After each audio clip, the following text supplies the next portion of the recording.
Bienvenue dans cette nouvelle vidéo de Lexical Info. Transition de 5 ans au Mali, pour Alassane Ouattara, c'est une plaisanterie.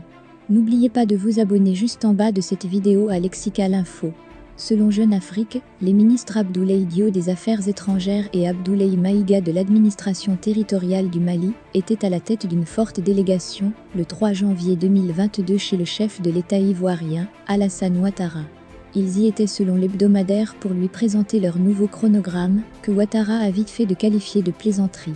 Le gouvernement de transition au Mali voisin a dépêché le 3 janvier 2022 en Côte d'Ivoire, le ministre des Affaires étrangères et celui de l'administration territoriale.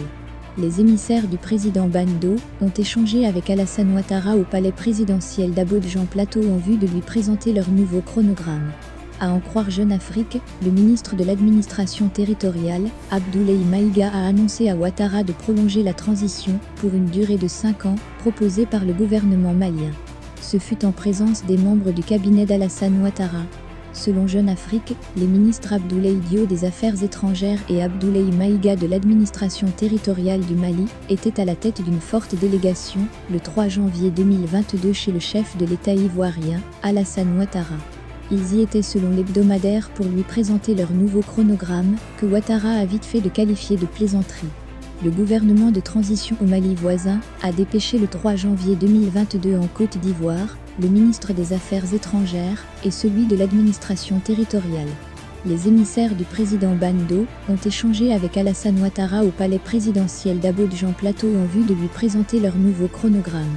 À en croire Jeune Afrique, le ministre de l'administration territoriale, Abdoulaye Maïga, a annoncé à Ouattara de prolonger la transition pour une durée de 5 ans, proposée par le gouvernement malien. Ce fut en présence des membres du cabinet d'Alassane Ouattara. Les émissaires de Bando ont en outre expliqué à Ouattara que les autorités de la transition prévoient d'organiser un référendum constitutionnel en décembre 2023, un scrutin local en juin 2024, puis des échéances législatives et sénatoriales en mai 2025. Le colonel Maïga a fait savoir que ce plan devrait aboutir à la restauration du Mali.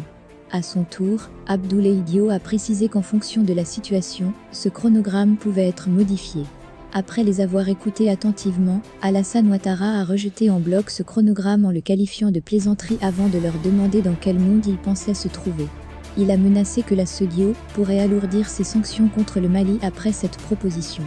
Merci pour votre aimable attention et n'oubliez pas d'activer la cloche de notification pour recevoir les prochaines informations.